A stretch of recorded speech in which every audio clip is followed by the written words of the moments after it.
As of only a couple of days ago, it was the 60th anniversary of the prominent Maserati Quattroporte. The Quattroporte has been in Maserati's lineup ever since 1963 and over the decades has undergone many significant facelifts and upgrades.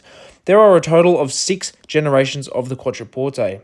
It is one of Maserati's most successful models as it has been a popular buy amongst others in their lineup and never fails to sell. That being said, it occasionally fails to start up. The Quattroporte means 4 doors in Italian. It was a big step for Maserati as it only originally started out as a brand purely for racing throughout the 1920s and 30s. And the Quattroporte was Maserati's first 4-door non-sports car. The original Quattroporte was designed by a coach builder from Turin. He went by the name of Pietro Frua. The inspiration for the design came from the 5000 GT model, as you can see now. The car debuted at the Turin Motor Show in 1963 and production actually began in 1964. It was a front-engined, rear-wheel drive car and was equipped with a 5-speed ZF manual transmission. That name may be familiar to some of you. An automatic transmission was also available on request. Powered by a 4.1-litre V8 engine, the Quattroporte produced 260 brake horsepower.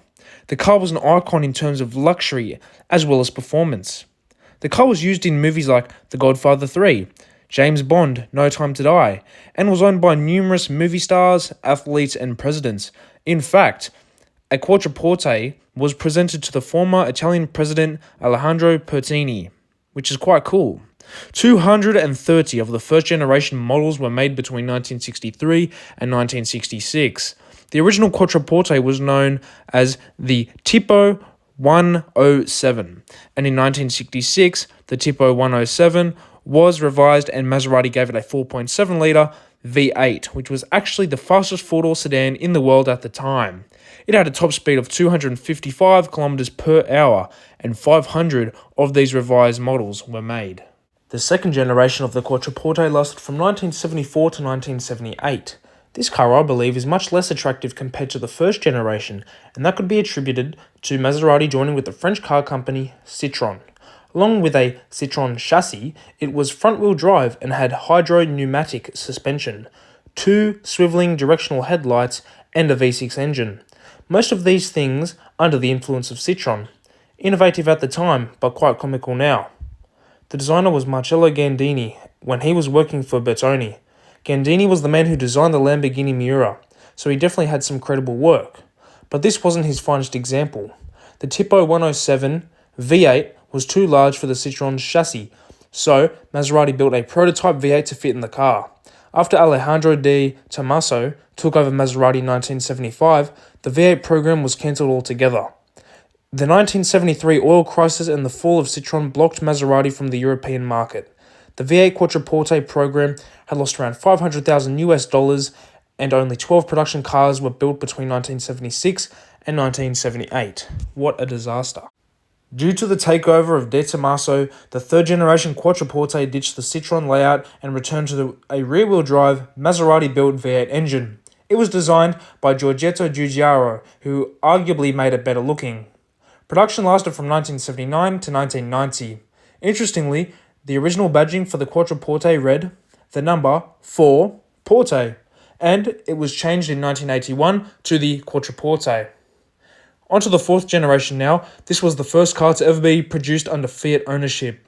This generation of Quattroporte had design elements from the Ghibli and the Shamal. It was also designed by Marcello Gandini, and he definitely did a better job this time round. It used a twin-turbocharged V6 from the Ghibli, and later in 1996, the V8 out of the Shamal. The V8 produced 330 horsepower compared to the V6, which produced 280 horsepower. When compared to the first generation of Quattroporte, that's a 70 horsepower increase in 33 years.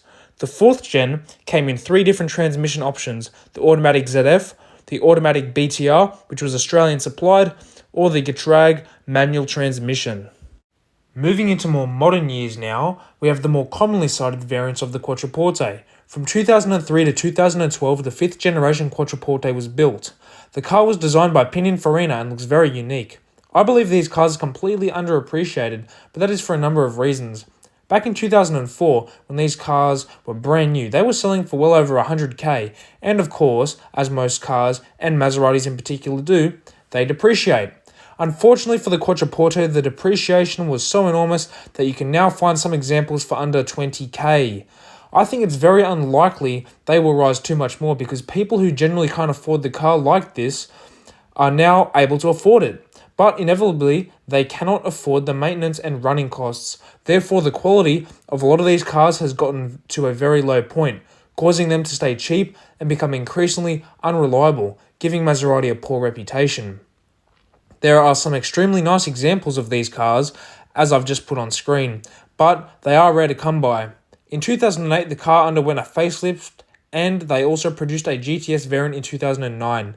The GTS had a lower ride height, 10 more horsepower, more aggressive features, and much more. They sound absolutely incredible.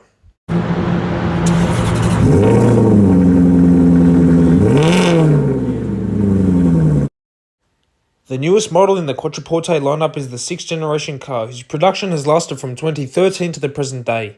In the early years, there was an entry-level Q4 model that had a twin-turbo V6 and a GTS that had a turbocharged V8.